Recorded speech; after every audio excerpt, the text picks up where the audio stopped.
New tonight, stay-away pay. KARE 11 investigates just how much money is being paid to public employees on paid leave. We're talking about employees paid to stay away from their jobs while their bosses look into allegations of misconduct, even crimes. Investigative reporter AJ Legault starts us out with an example you may find disturbing. You ain't seen excessive force You ain't seen excessive force yet. It's hard to see this video and not see excessive force. Ramsey Correctional Officer Travis Vanderweely was charged with 2 counts of assault and eventually pled guilty to disorderly conduct for his beating of an inmate. Meanwhile, taxpayers paid him to sit at home for 2 years while on administrative leave, more than a year of it after he pled guilty. Price tag? $121,000 to stay away. It's resources that could have gone somewhere else. Former state auditor Rebecca Otto says administrative leave is a necessary tool to protect employees from allegations, with this caveat. But they need to be done in a timely manner. That doesn't always happen. Take the case of Minneapolis police officer Thomas Tichich, paid to sit at home for nearly 13 months while awaiting trial on sex assault charges, when court records show he'd been photographed sexually assaulting a passed-out woman.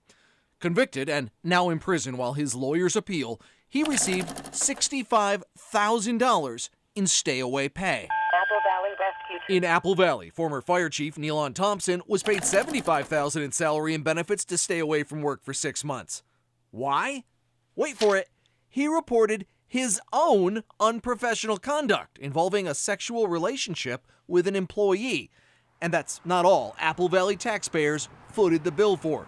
Under his separation agreement, he also got to cash in 7 days of unused vacation accrued while being paid to stay home. Now, that's just adding insult to injury if you're a taxpayer. John Hinderacher is president of the conservative Minnesota think tank Center of the American Experiment. We shared with him what our investigation found.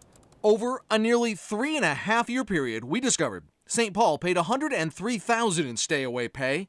In Ramsey County, it was $897,000.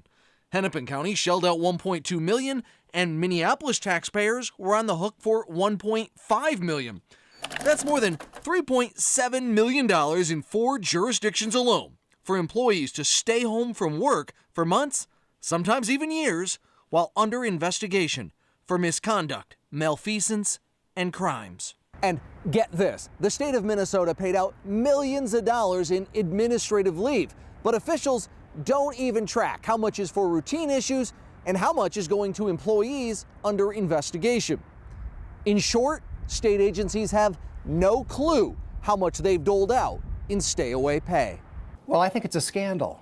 I think people are rightly outraged when they find out that many public employees in this state have been paid literally to stay away from their jobs, often because they're being investigated for really serious wrongdoing.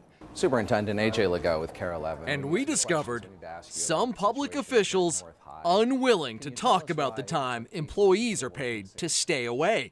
Minneapolis School Superintendent Ed Graff ignored our questions. Can you answer any of our questions, sir? We wanted to know why an athletic director was on paid leave for 6 months while the district did an investigation KARE 11 found to be riddled with errors. In the end, you're welcome to join me if you'd like. We were invited out into a hallway. Go ahead. And then the district's top man closed the door on further questions. Did he just usher us out? I thought he was joining us.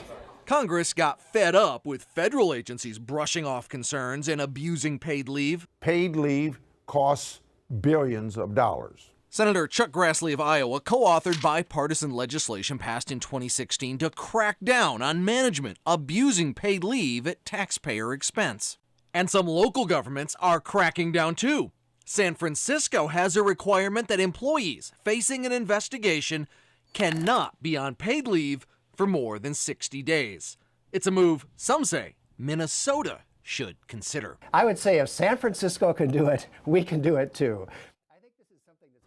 Well, like most things in life, there's some nuance here. Now, some union contracts mandate paid leave, and there's added protection if an employee is a veteran.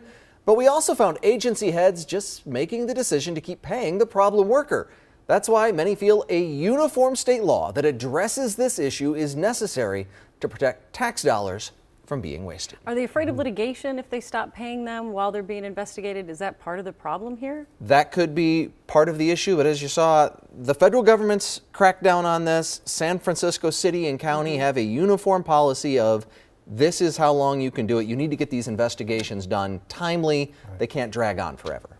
It's a great topic to talk about. Thank you, AJ.